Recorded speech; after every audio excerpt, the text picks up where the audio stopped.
뭐니 뭐니 해도 글을 읽고 나서 무슨 내용인지 모르면 그게 뭐 글을 읽거나 말하는 것인데, 독해할 때 가장 첫 번째는 무슨 내용이냐라는 걸 파악하는 것인데요.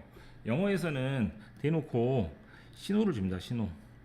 그걸 보고 시그널 오더라고 해서 내가 중요한 말이니까 이 부분에 밑줄을 치거나 이 부분을 동그라미에서 읽으라고 대놓고 신호를 줍니다. 그 신호가 몇 가지가 있으니까 오늘 거기를 좀 파악을 해볼 것 같은데, 뭐 주제문은 말 그대로 이런 여러 가지 것이라고 하는데 뭐 크게 문제가 없을 것 같아요. 뭐 글감이나 글감에 대한 글쓴이 견해나 주장이나 태도 등등이고, 이게 왜 주제, 요지, 추론 이렇게 되는 것 같네요. 요지는 이렇게 문장으로 나오는 게 요지라고 하고, 문장이 아닌 것에 대한 것을 주제라고 표현하는데, 뭐 이런 부분은 선생님들이 알아야 될 것이지 여러분들이 알아야 될 부분은 아닌 것 같습니다. 차라리 어디를 좀 공부를 해야 되냐면 주제문의 성격이죠. 네, 봤습니까?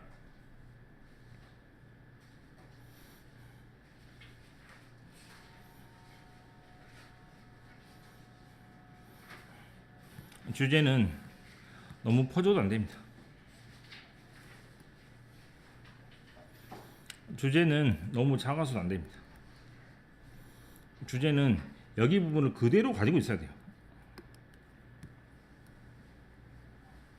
즉 너무나 커도 안 되고 너무나 일반적인 이야기를 담고 있어도 안 됩니다. 그래서 이거 뭐 티지라고 많이 하는데, 그다음에 너무나 또 작거나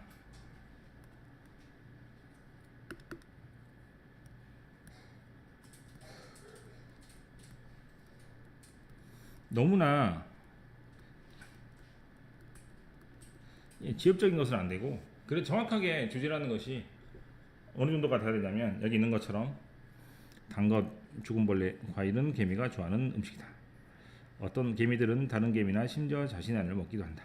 라고 해서 개미는 다양한 음식을 얻는다. 여기가 딱 이제 주제가 되는데, 만약에 어떤 식으로 하면은 안 될 거냐면 개미는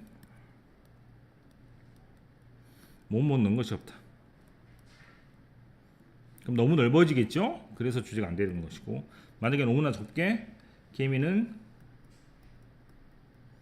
채식은 안 하고 육식성이다.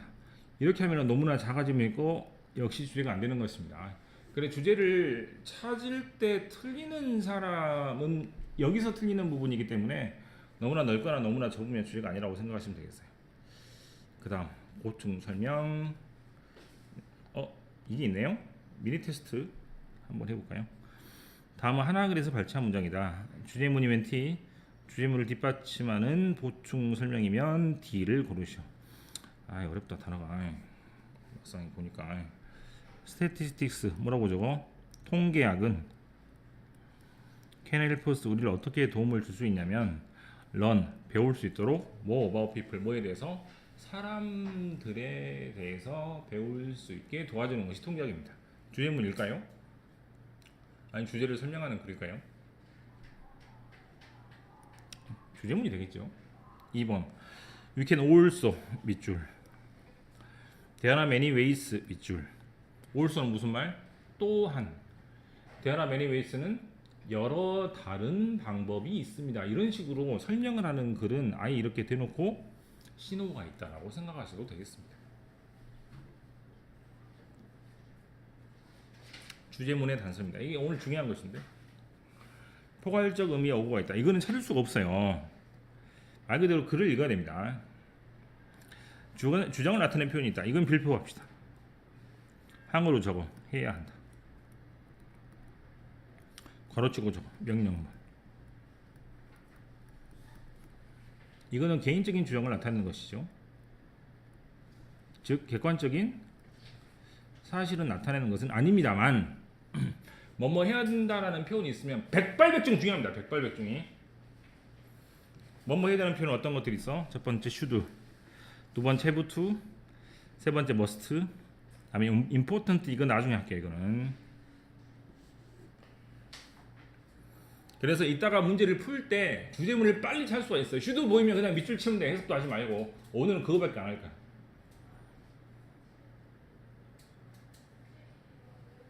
첫 번째 뭐뭐 해야 한다. 두 번째 try not to 동그라미. 보입니까? 중간에 있어요. 명령문이다. 명령문이 뭐뭐 해라 하지 말아라. 그 다음 can 이런 거 몰라. 완곡하게 이런 거 어떻게 합니까 우리가. 뭐뭐 해야 된다 위주로 공부를 하시면 됩니다.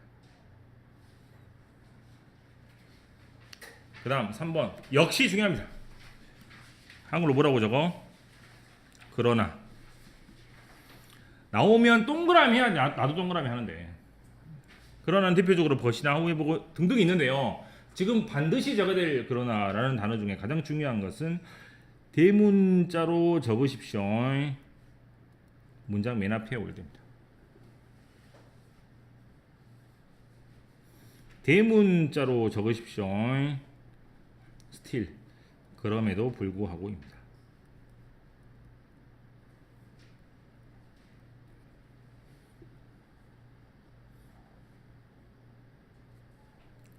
네버덜레스나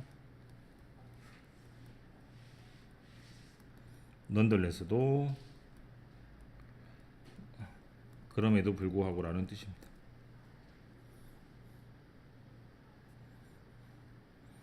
인스테드도 대신에란 말이니까 그러나라는 뜻입니다. 무수히 많은 것들이 있겠습니다. 대조적으로 그러나라는 뜻입니다. 무조건 중요해. 무조건이 벗이 나오면 앞에 있는 내용을 뒤집는 거예요. 그럼 첫 번째 뭐 할 수 있어? 예측 가능합니다. 글을 빨리 읽어 내려갈 수 있어요. 두 번째는 여기가 주제입니다. 주제가 아닐 수가 없어. 무조건 외우고 있어야 돼. 그러나에 관련된 표현은 전부 다 외워야 돼. 그럼에도 불구하고 그렇게 오지 마. 대신에 필요 없어요. 그냥 그러나 이런 식으로 해서 뒤에 내용이 달라진다고 생각하면 틀림없습니다.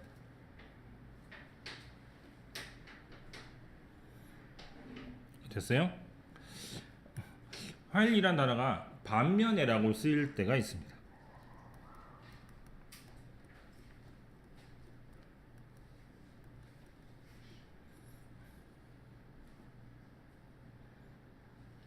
이런 표현들은 주당창 외우고 계셔야 돼요. 또 별표. 이번엔 그래서라고 적습니다. 그래서도 동그라미 해. 뭐가 나오면 쏘 나오면 동그라미 해. 연필 달아져서 샤프 시험 떨어져가지고 문제 못 풀 일 안 생겨. 동그라미를 하고 밑줄 치고 푸세요. 모의고사 푸는 애들 보면 아무것도 없이 답만 있는 애들이 있는데 그런 애들은 미국 갔다고 영어 잘해도 1등급 안 나오더라고. 내가 가르쳐 보면. 네, 따지고 밑줄 치고 뭐가 틀렸는지 꼼꼼하게 봐야 점수가 좀 잘 나옵니다. 너무 시커매도 좀 못 쓰는데 왜냐하면 다시 읽기 좀 그러니까. 웬만한 문장이 중요하다 생각이 들면 한번 밑줄을 그어가면서 자기가 천천히 해석한다는 느낌으로 하면 좋을 것 같아요. therefore 알고 있죠? thus 알면 좋겠습니다. in short, clear 이런 거 안 나와. 차라리 이게 나오죠. that is why 그래서라는 뜻입니다. hence라는 단어가 있습니다. 그러므로라는 뜻입니다. 겁내 중요합니다. 겁내 중요하다고. 무조건 외워야 돼. 모르는 사람들. 그 다음 여기다가 번호를 따로 몰라. 매기 아무튼 여기도 별표. 조동사 다음에 that이 나오고 조동사 나오면 여기 that 뒤에가 여기가 중요합니다. 뭐가 중요하지 않고 앞에 있는 것은 소개하는 글일 뿐이에요. 하버드 대학의 교수 2명과 300명의 동료들이 10몇 년 동안 연구한 결과가 있습니다. 이게 중요할까? that 뒤에 나오는 그 30년 동안 조사한 결과가 중요하다고. 그래서 that 이하가 중요하기 때문에 앞에가 뭐가 나와도 상관없어요. that 이하를 줄기차게 해석하면 돼. 특히 연구 결과. 겁내 잘 나옵니다. 겁내. 그래서 앞에서 뭐라고? 이 앞에 있는 사람들이 앞에서 뭐라고 실험을 했어요. 그래서 밝혀낸 게 있으면 그때부터는 that 이하가 나오는 순간 눈 번쩍하고 여기 계속 찾아가지고 해석을 하면은 무조건 답이 나올 수 있습니다. 데디아가 중요하다는 사실은 영어에만 있는 거니까 반드시 기억을 하고 있다가 나중에 나는 데디아가 중요하니까 계속 그것만 하면서 해석을 할 일이 많을 거예요. 그 다음 뭐라고 적어? 물음표. 글은 한 사람이 쓰는데 제가 몰라서 물어보겠어요? 즉 문제 제기를 하고 자문자답을 하는 겁니다. 더 재밌는 건 만약에 물음표가 있고 물음표가 또 있고 물음표가 또 있어서 해석을 했는데 밑에 보니까 물음표가 2개나 있어. 되게 짜증납니다. 질문만 막 던지고 있어. 이런 글들은 눈 딱 감고 마지막만 읽으면 무조건 답이에요. 이런 식으로 궁금증을 끝없이 유발시키는 글이 나오면 있는 사람 역시 끝없이 짜증이 증가하기 때문에 그때는 다 집어치우고 마지막 질문만 해가지고도 얼마든지 답을 낼 수 있으니까 이러한 5가지 특징입니다. 자, 정리할게요. 첫 번째 뭐라고? 해야 한다. 두 번째 뭐라고? 그러나.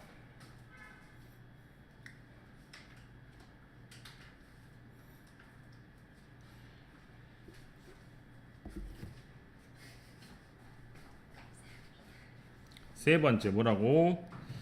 그래서. 네 번째 뭐라고? that이야. 그 다음에 5번째가 바로 물음표입니다. 내가 공식을 만들 때 3개, 5개 이상 만들지 않아요. 나도 멍청하고 니도 멍청하니 다 외울 수가 없으니까 5개는 반드시 기억을 해서 이런 문장 다음에 중요한 말이 오니까 동그라미 하는 습관을 한번 길러보세요. 나를 믿고 해봐. 이건 필요 없어. 해봐 이제. 이거 하고 끝. 잘 봐.